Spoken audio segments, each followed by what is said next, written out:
అందరికీ నమస్కారం. తెలుగు రాశి అప్డేట్స్ ఛానల్ కి స్వాగతం. వృశ్చిక రాశి వారికి జరిగే శుభాలు అశుభాలేంటో తెలుసుకుందాం. ఈరోజు మీ జీవిత భాగస్వామి చేసిన తప్పు వల్ల మీరు కాస్త బిజినెస్లో నష్టం చూసే అవకాశం ఉంది. మీరు దాని మీద కోప్పడే అవకాశాలు కూడా ఉన్నాయి. కానీ మీ జీవిత భాగస్వామిని అర్థం చేసుకోండి. వారి తప్ప మీ లేదని గ్రహించటం కూడా జరుగుతుంది. ఈరోజు మీ యొక్క ధైర్యం మరియు సామరస్యం మరియు సాంఘికత అనేవి బలపడతాయి. ముఖ్యమైన విషయాలు పరిష్కరించబడతాయి. సోదర భావం పెంచుకోవడానికి ప్రయత్నిస్తారు. కమ్యూనికేషన్ ప్రభావవంతంగా ఉంటుంది. కోరుకున్న సమాచారం అందుకుంటారు. సోదరులతోటి గడుపుతారు. సహకారానికి ప్రాధాన్యత ఉంటుంది. వివిధ విషయాలలో దూరదృష్టి ఉంటుంది. ధైర్య సాహసాలతో బాటలు వేస్తారు. ధైర్యంతో ఫలితాలు మెరుగవుతాయి. వాణిజ్య వ్యాపార లాభాలు బాగానే ఉంటాయి. ధైర్యం, సామరస్యం మరియు సాంఘికత బలపడతాయి. ముఖ్యమైన విషయాలు పరిష్కరించబడతాయి. కమ్యూనికేషన్ ప్రభావవంతంగా ఉంటుంది. మరి ఈరోజు సోదరులతోటి గడుపుతారు. సహకారానికి ప్రాధాన్యత లభిస్తుంది. వివిధ విషయాలలో దూరదృష్టి ఉంటుంది. ధైర్య సాహసాలతో బాటలు వేస్తారు. వృత్తిపరమైన విషయాలు అనుకూలంగా ఉంటాయి. సహకారం పట్ల ఆసక్తి పెరుగుతుంది.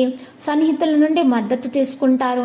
ఆర్థిక ప్రయోజనాల విషయాల్లో అందరితో ఉత్సాహంగా మరియు విశ్వాసంతో ఉంటారు. పదవులు ప్రతిష్టలు పెంచుకుంటారు. దీర్ఘకాలిక ప్రణాళికలు ఖరారు చేస్తారు. ఆర్థిక ప్రయత్నాలు సానుకూలంగా ఉంటాయి. వివిధ పథకాలకు ఊతం ఇస్తారు. పెండింగ్లో ఉన్న పనులు అనుకూలంగా జరుగుతాయి. వృత్తిపరమైన ప్రయాణాలు సాధ్యమవుతాయి. అన్ని రంగాల్లో సమర్థవంతమైన పనితీరు నిర్వహిస్తారు. కోరుకున్న విజయాన్ని సాధిస్తారు.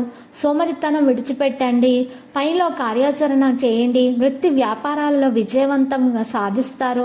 లాభాలకు అవకాశాలు అనేవి పెరుగుతాయి. గౌరవం కూడా పెరుగుతుంది. ఇక ప్రేమ స్నేహం విషయంలో స్నేహితులు మరియు స్నేహితుల యొక్క నమ్మకాన్ని గెలుచుకుంటారు. సంతోషంగానే ఉంటారు.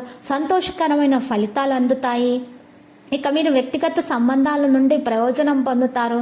సంబంధాలలో వినయాన్ని కాపాడుకుంటారు. సౌలభ్యం ఉంటుంది.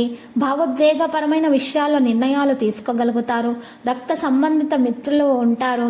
ప్రేమ ఆప్యాయతలు బలపడతాయి. ప్రియమైన వ్యక్తుల్ని కలుస్తారు. ఆరోగ్య నైతికత విషయాల్లో ప్రమాదకర పనిపై ఆసక్తి ఉంటుంది. విశ్వాసం పెరుగుతుంది. ఇక వ్యక్తిత్వాన్ని బలం అనేది చేకూరుతుంది. ఆనందం మరియు శ్రేయస్సును కాపాడుకుంటారు. సంకోచం తొలగిపోతుంది. మాట ప్రవర్తన మెరుగుపడతాయి. ఉత్సాహంతో విశ్వాసంతో ముందుకు సాగుతారు. ఇక అదృష్టపు సంఖ్య చూసినట్లయితే 7. అదృష్టపు రంగు ముదురు ఎరుపు రంగు. ఇక పరిహారంలో మహాబలి హనుమంతుని పూజించాలి. బెల్లం పప్పు మిఠాయిలను పంచిపెట్టాలి. మరి భక్తి భావాన్ని పెంచుకోవడం ద్వారా మీకు శుభప్రదంగా ఉంటుంది. ప్రతిరోజు ఈ విధంగా రాశి ఫలాలు తెలుసుకోవడానికి వీడియోని తప్పకుండా లైక్ చేయండి. క్రింద కనిపిస్తున్న రెడ్ కలర్ సబ్స్క్రైబ్ బటన్ ని తప్పకుండా క్లిక్ చేయండి. లైక్ మరియు సబ్స్క్రైబ్ చేసిన వారికి ఈ రోజు ఏదో ఒక శుభవార్త వినాలని నేను దేవుణ్ణి ప్రార్థిస్తున్నాను. Thank you for watching this video.